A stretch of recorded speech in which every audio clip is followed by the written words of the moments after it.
When is the sexual exploitation of preteen girls not the sexual exploitation of preteen girls? Well, when the left can use it to own the cons or, any decent, non-freaky, normal people who don't suck. Hey, everybody, I'm Steve Green with Bill Whittle and Scott Ott, and this is Right Angle, brought to you by the members of BillWhittle.com. Gentlemen, I'm sure you've seen the headlines and maybe some TV spots for the French documentary Cuties that is currently airing on Netflix. That Netflix is, well, you've probably seen those ads, and I don't even want to talk about them, but just on the slight chance you haven't seen this thing, it is a supposed condemnation of how social media and the like are over-sexualizing preteen girls, 10, 11 years old. And the movie consists of many minutes of these 11-year-old girls dressed very trashily and doing things that you would hardly want to see a grown woman do, at least not outside the privacy of your own home. What's really getting me about this one, gentlemen, though, is the left's reaction to it. This used to be one of those issues where the left and right could agree. You don't sexualize kids.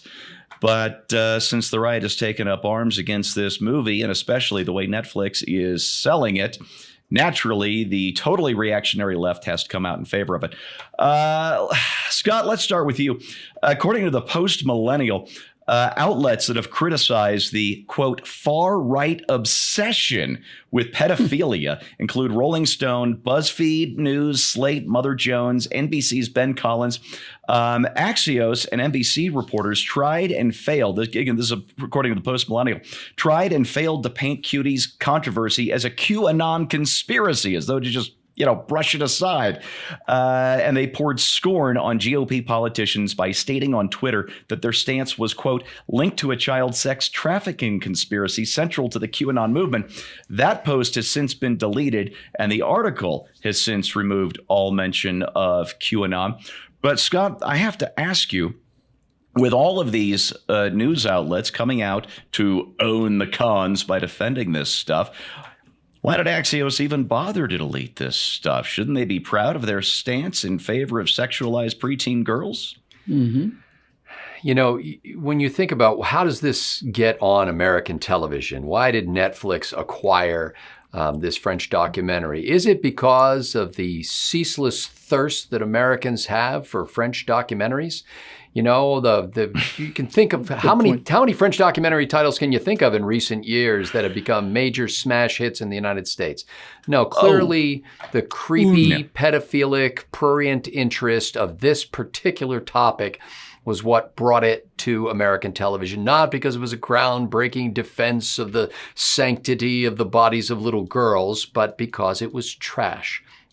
And if you're an American, I don't care what party you're in, but if you're an American who finds it revolting that people would do this to little children, or that this would become the topic of a video display that goes on and on and on, well, then there's something wrong with you.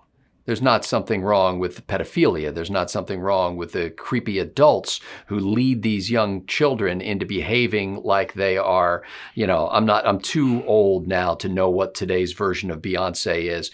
Cardi B, let's say Cardi B. Oh, dear Lord. And you are, that kind of behavior is now acceptable in the same way that rap music popularized gangsta dress and behavior, and then all of a sudden it was like something's wrong with you if you are bothered by a bunch of people walking around like street thugs apparently menacing you. Now something's wrong with you if you don't want to see little girls behaving in a lascivious manner because they were pushed to do so by grown-ups. It's disgusting. Yeah, it really is. Now for a much-needed moment of levity, Scott, I actually am a big fan of French documentaries, or at least this one that I've watched several times. Of course you are. It's called Bored French People Smoking and Talking About Death. Actually, it might have been a French movie. It's really hard to tell the difference. I'm sorry. I got off track there. It's a webcam. That's right. It's a live webcam. You can write that one down. Look for it on IMDb later. Bill, let's go to you. Alleged human being David Frum, late of the second Bush administration, and now just awful people on the internet and other places. He put out a tweet a couple of days ago that I'm going to read you. We'll put this up on the screen, too. After 3 years of swallowing the outrages, scandals, and crimes of Donald Trump, Many conservatives are sore and swollen from the accumulation of blocked moral indignation. That vast dropsy had to be discharged upon something, and apparently Netflix's Cuties is to be it.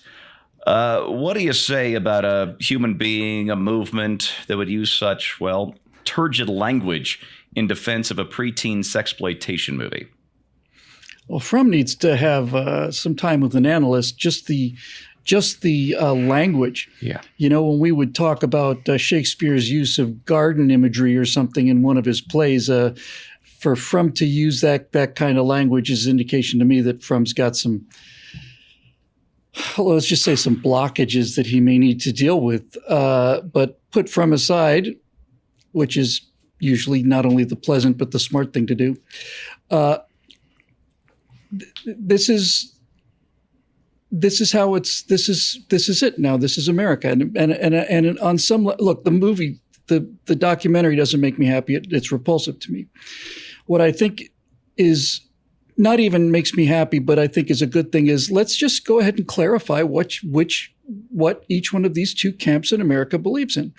The reason the left got as far as they did was they pretended to be, patriots. They pretended to be for the working man. They pretended to be for all these things. They're not pretending anymore. Now they're coming out as the party of riots. They're the party of cop killers. They're the party of defund the police. They're the party of Antifa. And now they're the party of pedophilia, and they're going to bat for them. So I say, great, fantastic. It's about time they showed their true colors. About time we saw what they are. And this goes back a long, long, long way. This is not something new. I've mentioned a few times before I got into the vast riches of punditry.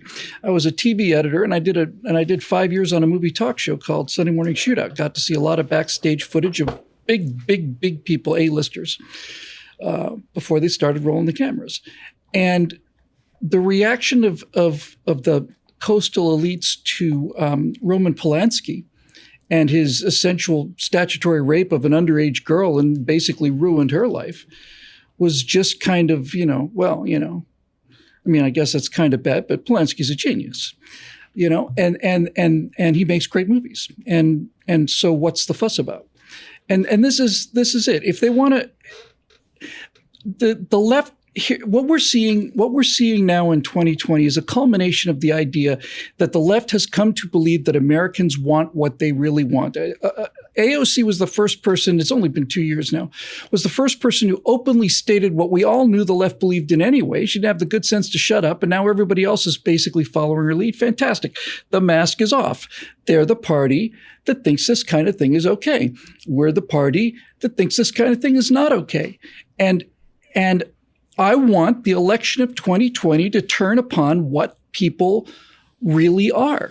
If it turns out that it becomes clear that they're the party of arson, destruction, rioting, pedophilia, shooting cops, defunding the police, if they're collusion with China, if that's what they are, and they win, then I want to know. I want to know how sick we are, and I don't want to go ahead pretending like this pain I have in my chest is probably just a cramp. If I want to know how sick is the country, and it's awfully sick, and we're going to find out in November whether it's like terminally sick or whether or not we have a chance to recover from it. I do think that my take on things is that it seems to me that there is a gigantic tectonic shift, maybe not necessarily towards Republicans, but away from this, that every single day more and more Democrats realize this is the side I'm on now. Now I'm on the side of 11-year-old sexual exploitation. This is how the thing breaks out. Cardi B is the problem with Cardi B, who is as repellent as a person can be, is that there's no clear dividing line between Cardi B and the previous incarnation of Cardi B. And this is why the slippery slope argument is actually a good argument. you can't say that the just the astonishing vulgarity and just sheer lack of talent. When all you have is this sense of basically waving your privates in somebody's faces just to get the attention and have them get a reaction, when that's what music has become, there's no point where you can separate Cardi B from the steps that got you to Cardi B. And that's why this whole thing is just abominable, and it either has to be reversed or we're all going to hell. You bring up Cardi B. She makes me think that if there's somewhere a Cole Porter Award for songwriting every year, they should just retire the damn thing at this point, because songwriting is just absolutely dead, or at least dying. Wow, folks. Bill and Scott said everything I could have wanted to say about the left's horrible reaction to this, although it's not universal. Tulsi Gabbard, to her good credit, has denounced this Cuties thing. I'd like to say this. Cuties is a condemnation of the sexual exploitation and of preteen girls. I suppose. I mean, that is the message they're sending. But what it really reminds me of, and I did watch the thing, although I did a lot of fast forwarding through the bits that frankly I didn't want to watch. I'd watched just enough to confirm that, yep, that's what I saw, and I really don't need to see any more of that. So that is the message they're sending. But what this reminds me of is back in the 50s and 60s when movies had to be not even risque, really. A little bit of cleavage was the most a movie could show to get the approved seal and be shown in most movie theaters. There would be sort of underground movies that would be the things that people wanted to watch when they weren't feeling quite so wholesome. And they'd be sold as something educational. And you'd get a lecture before the movie, whether it was somebody live speaking or something that was pre-filmed before the other stuff that people actually went to see. And that's the point. The lecture was the thing you sat through in order to see the naked people that you actually paid your $2 for, or whatever the ticket price was back then. And that, unfortunately, is what Cuties is. Yeah, there's a message there, but at least with the way Netflix is marketing this thing, and from everything I saw, the message is the thing that sick people have to sit through in order to watch the 11-year-old girls twerking. And we're in deep trouble if this becomes real popular. That's your right angle on that. I promise I will have something lighter with more levity for you later this week. We're going to do another lightning round. Thanks so much for watching. Thanks for being a member. And if you're not a member, click over to BillWhittle.com right now and click that join button, because content like this needs sponsors like you. Not only that, we'd love to have you on board. Thanks for watching. We'll see you next time.